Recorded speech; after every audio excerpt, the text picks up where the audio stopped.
Hola, ¿cómo están? Soy su profesor Percy Palma Huerta y el tema de hoy es reino animal. Para esto hay que definir qué es un animal. El propio término de latín anima, que significa aliento o alma, implica un ser animado, o sea, un ser vivo. Por lo tanto, un animal es un organismo que, como norma, ingiere materiales orgánicos, los cuales como proteínas, lípidos, carbohidratos, etc., y los digiere internamente. Y estos tienen características, tales como ser multicelulares, que quiere decir que están formados por varias células. Son eucariotas, debido a que las células que presentan ellos tienen un núcleo. Son heterótrofos, lo cual indica de que ellos no pueden producir su propio alimento, ni mucho menos realizar la fotosíntesis por ende. Otra característica es que todos se desplazan, ya sea en algún momento de su vida van a llegar a tener que desplazarse. Ahora hablemos de la clasificación del reino animal. Tenemos a los poríferos, que serían los animales que tienen poros. Tenemos al filum de los celenterios, que son los que tienen un celenterón. Tenemos al filum de los platelmintos, los cuales son gusanos planos. Tenemos al filum de los nemátodos, los cuales indican ser gusanos cilíndricos. Tenemos al filum de los anélidos, los cuales representan gusanos anillados. El filum de los moluscos son animales con cuerpo blando. Tenemos también al filum de los artrópodos, que son animales con patas articuladas y son los más numerosos del reino animal. Tenemos al filum de los equinodermos, son los que tienen una piel espinosa. Tenemos al filum de los cordados, los cuales son animales con notocorda. Y esa sería la clasificación del reino animal. Ahora veamos cada uno punto por punto. Hablemos del filum de los poríferos o de las esponjas propiamente dichas. Características: estos habitan en medios acuáticos marinos, son parazoos, no tienen sistema de órganos, no tienen tracto digestivo, su digestión es intracelular, no poseen un sistema nervioso, presentan simetría radial o asimetría en tal caso, son sésiles, quiere decir que no se mueven. Las paredes del cuerpo están recubiertas externamente por pinacocitos e internamente por coanocitos. Entre ellos existen amebocitos. Otra característica sería que una esponja típica tiene una abertura grande en la parte de arriba llamada ósculo y una cámara interior llamada espongiocele. El esqueleto de las esponjas lo constituye una de las estructuras duras llamada espículas. Las esponjas son filtradoras por los poros que se presentan en el cuerpo. Ingresa el agua con alimento y oxígeno hacia el espongiocele y son distribuidos directamente hacia las células. Los desechos de CO2 y amoníaco son eliminados del organismo a través del ósculo, gracias a una corriente originada por los coanocitos. Entre los ejemplos de este filum de los poríferos están las esponjas de mar. Y tenemos tipos de esponjas. Tenemos las esponjas asconoides, que solo tienen canales, las iconoides, que poseen canales flagelados, las leuconoides, con cámaras flageladas pero no poseen espongiocele. Y estos serían algunos ejemplos del filum de los poríferos.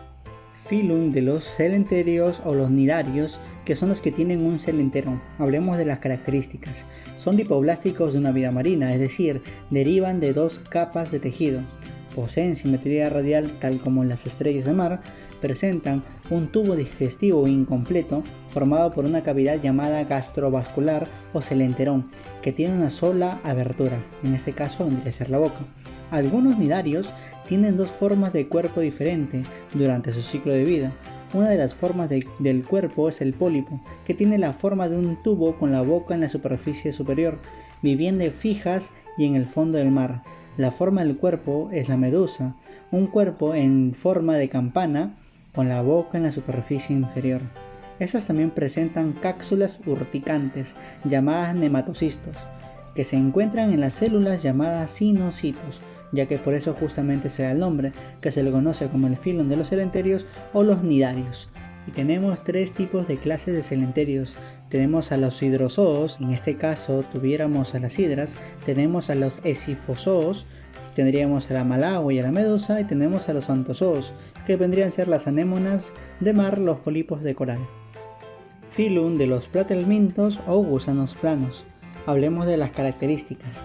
Son acelomados, quiere decir que no presentan celoma, poseen simetría bilateral. El tamaño es variado de unos pocos centímetros a unos muchos metros de longitud. Hay especies de vida libre que habitan en medios acuáticos como zonas terrestres húmedas. Ejemplo tenemos ahí a la planaria de agua dulce. En la mayoría el modo de vida es parasitismo, quiere decir que dependen de otra persona o de otro organismo para poder subsistir. Poseen aparato digestivo incompleto.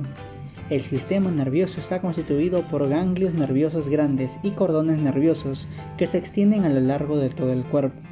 Los platealmintos pueden ser turbelarios, que sí son de vida libre, no tienen segmentos y son carnívoros. En ejemplo tendríamos a la planaria común. También pueden ser los tremátodos, que son muchos parásitos, presentan un complicado ciclo vital con uno o más hospederos, habitan en los pulmones, en el hígado o en el intestino delgado. Ejemplo tuviéramos a la fasciola hepática o duela del hígado. También tenemos a los cestos, que son parásitos obligados, que habitan en el intestino delgado. Presentan segmentos dedicados para la reproducción y órganos de fijación. Ejemplo tendríamos acá a la tenia del cerdo. Hablemos del filum de los nematelmintos o de los nemátodos, que son los gusanos cilíndricos. Hablemos sus características. Son tripoblásticos, son pseudocelomados, aproximadamente 30 especies parasitan a los humanos. Ejemplo tendremos a la lombriz intestinal, a los oxurus. Presentan sistema digestivo completo, lo cual quiere decir que tienen boca, faringe, intestino y ano. No son segmentados, sin patas ni cerdas. No tienen sistema circulatorio ni respiratorio. No tienen sistema nervioso. Presentan un anillo nervioso que está en conexión con 6 nervios anteriores y posteriores. Son gusanos redondos. El ejemplo tendremos a la Ascaris lumbricoides, que es un parásito común en los seres humanos. La reproducción típicamente es asexual, con fecundación interna y producción de miles de huevos. Existen dimorfismo sexual. El macho generalmente es el más pequeño y con el extremo posterior curvado. Entre los principales nemátodos que atacan a la especie humana como parásitos tenemos al oxuru, a la lombriz intestinal, a la triquina y a la filaria. Hablemos del filum de los anélidos o gusanos anillados.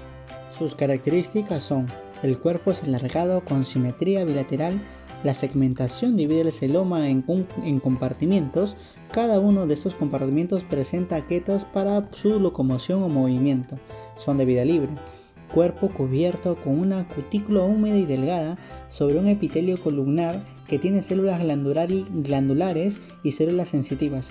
Las glándulas mucosas de la piel secretan una cubierta espesa de la mucosidad que mantiene las superficies húmedas de manera que pueda ocurrir un intercambio de gases.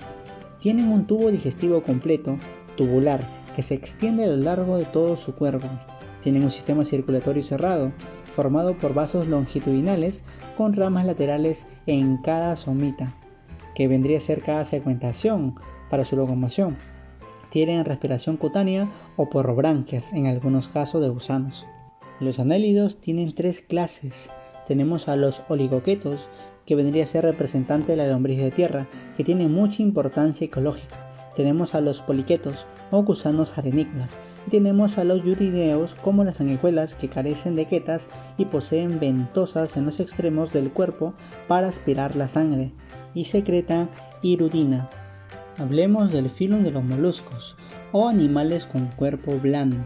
Esta, en sus características, tenemos que presenta un cuerpo blando, el cual está recubierto por un tejido glandular llamado manto, el cual segrega la concha calcárea, de consistencia dura. También presentan la región pedial, el pie, estructura también muscular adaptada para moverse. El pie tiene forma de suela, en el caso de los caracoles, de hacha en los choros o de tentáculos con ventosas adherentes en el caso de los pulpos y calamares. También tenemos tipos de moluscos. Tenemos a las clases de los gasterópodos, con cabeza, con testículos, pie plano y grande para arrastrarse. Poseen una concha que les condiciona el movimiento lento. Entre los ejemplos de los gasterópodos tendríamos a los caracoles y a las babosas. Luego tenemos a los cefalópodos, con cabeza diferenciada, pie dividido entre brazos o tentáculos, sifón branquial que actúa como órgano propulsor. Entre los ejemplos tendríamos a los pulpos y a los calamares. Y por última clase de los moluscos tuviéramos a los bivalvos, que presentan 2 valvas articuladas que tienen un pie muscular en forma de hacha y cabeza indiferenciada. Entre los ejemplos tuviéramos a los choros, a las almejas, a las ostras. Hablemos del filum de los artrópodos, que son los animales con patas articuladas y son los animales más numerosos. Este es uno de los filum más importantes, ya que comprenden más del 75% de todo el reino animal descrito hasta hoy. Son invertebrados de simetría bilateral, poseen un exoesqueleto externo y presenta el cuerpo dividido en una serie de segmentos, dispuestos uno a continuación de otros. La mayoría de estos son articulables entre sí, y cada uno de ellos lleva típicamente un par de apéndices formados por diversas piezas o artejos, ensamblados de tal modo que les permitan realizar determinados movimientos. Su cuerpo se divide en tres regiones: cabeza, tórax y abdomen. Entre las clases de artrópodos tenemos a los insectos, que son los que presentan cuerpo segmentado por cabeza, tórax y abdomen, con tres pares de patas. Casi todos presentan alas y antenas. Los órganos sensoriales son las antenas y ojos sensibles y compuestos. Ejemplos tenemos a las mariposas, escarabajos, moscas, abejas, hormigas, etc.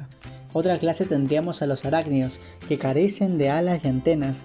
Cuerpo dividido en cefalotórax y abdomen, presentan cefalotórax con 4 pares de patas.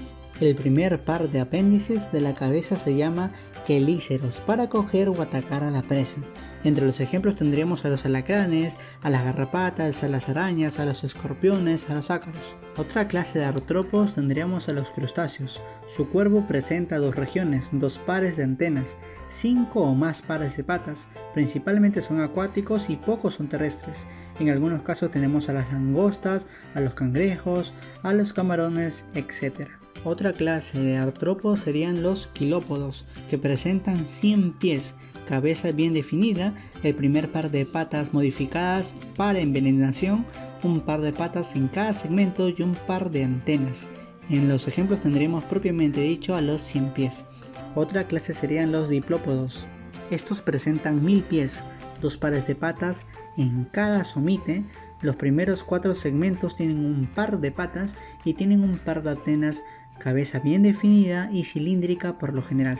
Ahí viéramos como el caso de los 1000 pies. Ahora pasemos al filum de los equinodermos, los cuales tienen piel espinosa. Entre sus características tenemos que son animales metazoarios de una vida exclusivamente marina. Todos presentan simetría radial, por ejemplo las larvas, que presentan simetría bilateral. La mayoría son de vida libre y sus movimientos son lentos. Hay pocas especies de vida fija y ninguno son parásitos ni colonialistas.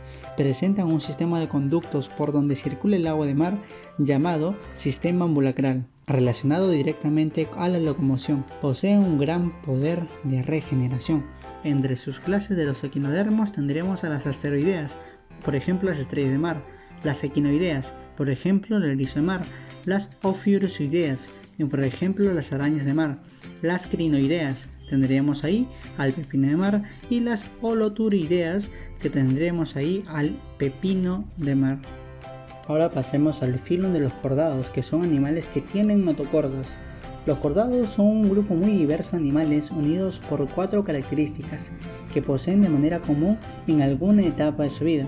Por ejemplo, que tengan notocorda o notocardio. Esta es una estructura a manera de cilindro firme pero flexible que se extiende a lo largo del cuerpo y sirve para que se adhieran a los músculos. En algunos casos es reemplazado por la columna vertebral. Otra característica es que tengan un cordón nervioso que se forma en el embrión en la superficie dorsal y se ensancha en su parte anterior para convertirse en un cerebro. Otra característica son las hendiduras branquiales, que se forman y se desarrollan de manera lateral a la faringe embrionaria. En algunos cordados intervienen en la respiración, por ejemplo las branquias, pero en otros no son funcionales, llegándose a desarrollar los pulmones. Otra característica es que tienen cola, que es una extensión de la parte posterior del cuerpo. Las características antes mencionadas pueden ser un poco confusas, ya que, aun cuando los seres humanos son cordados, a primera vista aparentemente carecemos de estas características, excepto por el cordón nervioso. No obstante, en ocasiones las relaciones evolutivas se ven con mayor cantidad durante las primeras etapas del desarrollo, y es durante nuestra vida embrionaria que desarrollamos y perdemos nuestro notocordio, nuestras hendiduras branquiales y finalmente nuestra cola.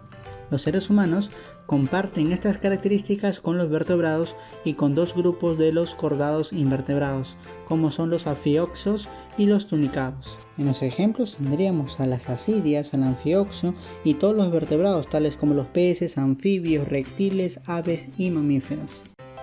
Bueno muchachos, pasemos a las preguntas de clase. Pregunta número 1 nos dice, ¿es un animal invertebrado? Recordar que el cocodrilo, el gallito de las rocas, la iguana y el delfín rosado vienen a ser parte de los cordados, con lo cual vienen a ser su principal característica tener la presencia de huesos. Entonces vienen a ser los cordados. En cambio, la planaria viene a ser parte de los platelmintos y estos vienen a ser justamente animales invertebrados. Con lo cual nuestra respuesta viene a ser planaria.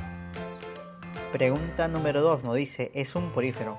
Recordar que el porífero viene a ser el grupo de los animales parazoos, o sea que además de ser primitivos, van a tener más poros en toda la superficie corporal. Y esta principal característica las cumplen las esponjas marinas o las esponjas de mar. Pregunta número 3 nos dice, ¿es un cnidario? Recordar que los cnidarios también se les conocen como celenterium, ya que estos van a poseer un celenterón, debido a que sus tentáculos van a presentar unas células urticantes llamadas cinocitos. Obviamente su principal característica es de que van a tener la presencia de una cavidad gastrovascular llamada celenterón.